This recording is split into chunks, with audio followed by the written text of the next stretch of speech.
Welcome everybody to Linux Academy. My name is Terry, and over this course we will be covering all things Linux, introduction to installation and setup. So as we talked in our last video, we went ahead and installed the KDE full version of the desktop. And the full version of the desktop comes with all of the KDE applications that are available in the repository, as well as all of the various widgets that we can install on our desktop. So for customizing our desktop, we can go to default desktop settings. This is a limited amount of customization options. So if you just want to get your feet wet and do things like change how the mouse behaves and what I see on the desktop, this is a good place to get started. And because it uses a paradigm that most people are familiar with, right-clicking on the desktop will give you default desktop settings, we can bring this up. So basically here, we've got a large number of wallpapers that can be installed or can be activated on KDE. And that's a nice skyline. I tend to stick with the KDE blue backgrounds. It's easier on my monitor, easier on my eyes. And we can also get new wallpapers. And here's where KDE has Unity as well as GNOME Beat is the wallpaper downloads are gathered for you, and it's as easy as install. Once that's now installed, then I can come over here and install that wallpaper. So I've picked my wallpaper. I've changed my mouse, made it behave the way that I want. I want to do a little bit more. I can right click here on the taskbar. I can look at panel options, and I can add widgets or add a panel. We added widgets the last time. We added a few to the desktop.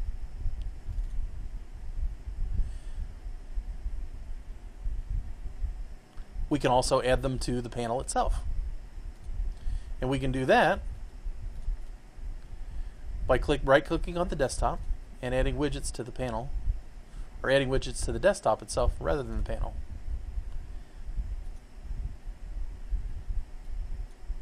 Let's look at the CPU clock frequency.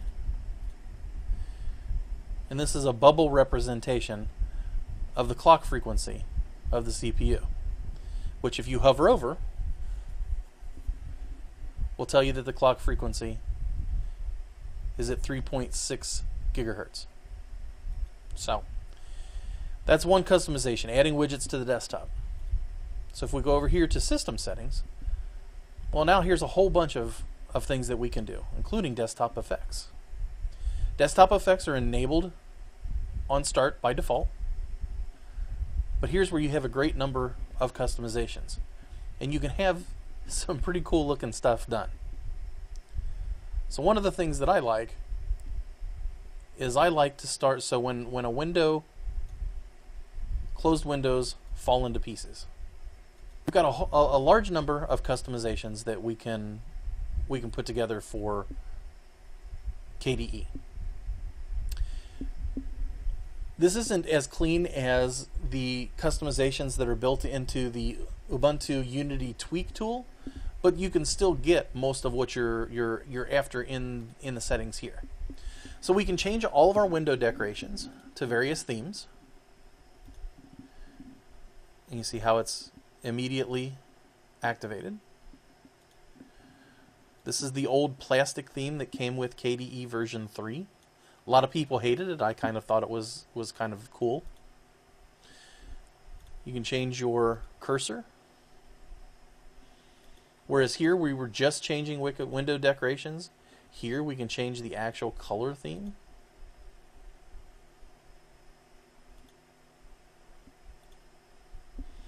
For our desktop.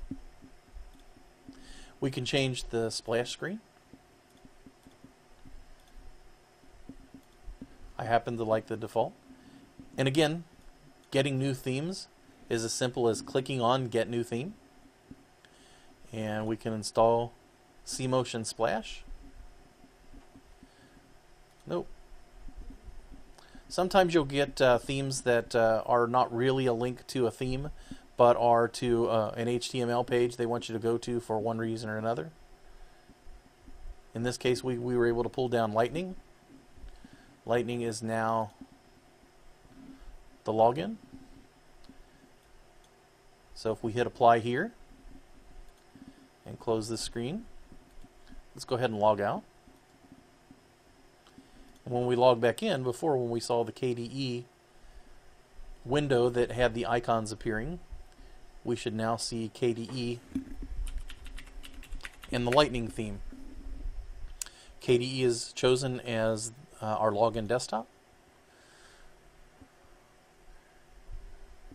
And that's a pretty cool login animation for KDE, which then fades out to my desktop. Again, back in here to System Settings. You can configure a large number. By default, desktop effects are on. Desktop effects use what's called KWin, which is the KDE equivalent of Compiz, the compositing manager. You can disable them with an Alt-Shift F12, which will allow you to disable them, which for some gaming can sometimes cause an issue.